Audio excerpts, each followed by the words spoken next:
جس انسان کے جسم میں ایک لوتھڑا ہے، اگر وہ صحت مند ہے تو تمام جسم صحت مند ہے، اگر وہ بیمار ہے تو تمام جسم بیمار ہے، جان لو کہ وہ دل ہے، ٹھیک ہے۔ اب اس کے اوپر پوری کی پوری طب جو ہے وہ ڈپینڈ کر رہی ہے، جتنی بھی آپ جہاں سے مرضی گھوم کے آ جائیں، آپ ٹیسٹ کروائیں، میرے حکیم بھائی بھی جانتے ہیں، باقی سب لوگوں کو بھی پتہ ہو، جب ہم یورین کا ٹیسٹ لیتے ہیں تو یورین خون کا فضلہ ہے، اور خون کو کون سرکولیٹ کرواتا ہے؟ خون کو دل سرکولیٹ کرواتا ہے، یعنی اس کا ڈائریکٹ تعلق دل کا ہوا۔ جب ہم دیکھتے ہیں کہ کسی کو کوئی بھی اس کا کولیسٹرول ٹرائیگلیسرائڈ کا ٹیسٹ لینا ہے تو وہ بھی آپ خون نکالتے ہیں، ہر چیز کا وہ بھی اسی کا خون جو ہے وہ بھی دل کی پروڈکٹ ہے، وہیں سے اخلاق ہوتی ہیں اور وہیں سے باڈی میں سرکولیٹ کرتی ہیں۔ تو یہ ساری کی ساری طب جو ہے اللہ کے نبی کی اس حدیث شریف کے گرد گھومتی ہے، اور جتنی بھی بیماریاں ہیں وہ بلڈ سرکولیٹری ڈیزیزز ہیں۔ جیسے ہی ہمارا خون گاڑھا ہوتا ہے، خون میں فاضل مادے آتے ہیں، فیٹس آ جاتے ہیں، تو ہماری باڈی میں اس کی سرکولیشن کچھ مخصوص جگہوں پہ ہوتی ہے، بڑی نالیوں میں۔ اس میں اگر ہم اس کو ایسے بات کریں کہ یہ اصل میں اویئرنیس ہے، تو میں دیتا کہ زیادہ ٹائم شارٹ تو نہیں، میں 10 منٹ لے سکتا ہوں، یہ سب کے بھلے کی بات ہے۔ تو جو بلڈ ویسل ہے، آرٹری اس کو بولتے ہیں، شریان جس کو بولتے ہیں، شریان سے آگے چھوٹی شریانیں بنتی ہیں، پھر آگے جا کے کسی بھی آرگن یعنی دماغ ہے، دل ہے، اس کے اوپر جا کے وہ کیپلریز بن جاتی ہیں، اس کو اردو میں روک شریعہ کہتے ہیں۔ وہ کیپلریز میں جب خون جاتا ہے تو وہاں جا کے وہ باڈی کو خوراک دیتا ہے۔ جب ہمارے خون گاڑھا ہو جائے گا تو کیپلریز میں اس کی جو سرکولیشن ہے وہ رک جائے گی۔ ایک دوسرا یہ ہوگا کہ ہمارے خون کا یہ کام ہے کہ ایک تو خوراک دینا اور وہاں سے کاربن ڈائی آکسائڈ اور فضلات اٹھا کے لے کے آنا۔ ایک ٹرک ہے، اس کی کیپیسٹی 20 ٹن ہے، وہ پہلے سے 25 ٹن اٹھا کے لے کے جا رہا ہے، تو آگے سے وہ کوئی لوڈ واپس تو نہیں لے کے آئے گا۔ خون جب ہمارا گاڑھا ہو جائے گا، اس میں فیٹس آ جائیں گے، تو وہ آگے سے یہاں سے تو جائے گا، وہاں سے ٹاکسن وہ وہاں سے فاضل مادے لے کے نہیں آئے گا۔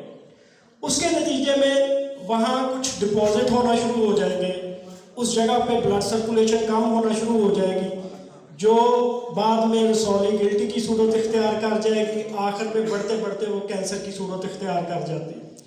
وہی خون جب لنگز میں جائے گا تو لنگز میں وہ گاڑھا خون جب کاربن ڈائی آکسائڈ باہر خارج کرتا ہے تو آکسیجن لیتا ہے، وہ نہیں لے پائے گا تو ہمیں ریسپریٹری مسائل یا کھانسی یا اس قسم کے جو وہ مسائل پیدا ہو جائیں گے۔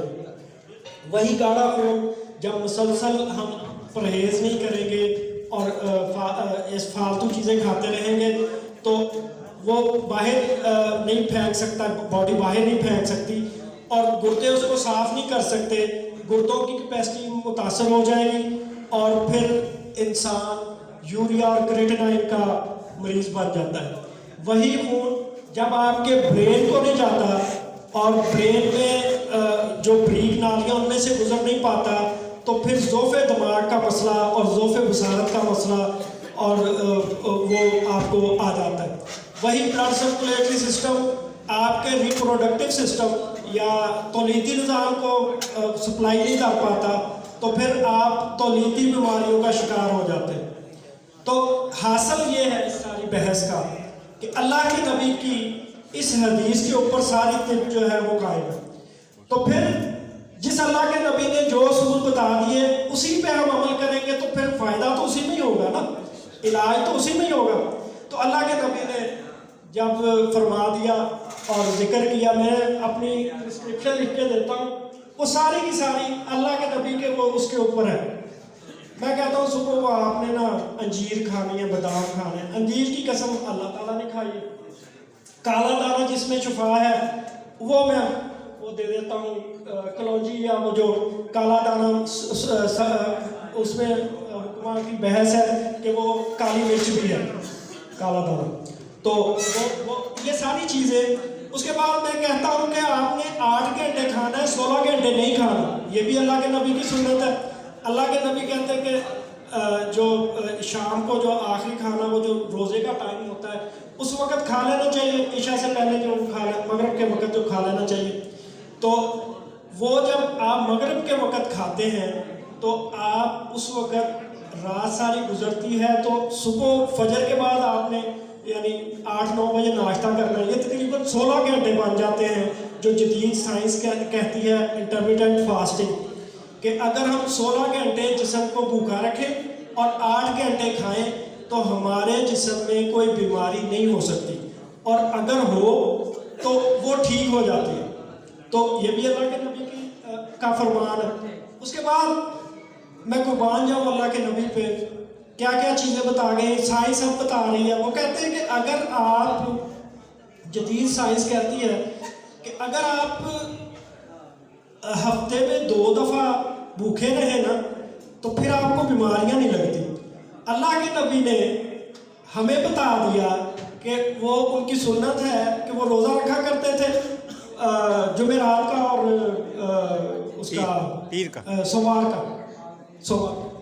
تو وہ 2 ہفتے میں روزے رکھا کرتے تھے، اور وہ سائنس ابھی اس کی تصدیق کر رہی ہے کہ وہ اس طرح ہم جو بھی چیز کریں سب کا سب اس کی جو بھی اس کا نتیجہ جو نکلتا ہے وہ اسلام اور اللہ کے نبی کی سنت کے مطابق ہی نکلتا ہے.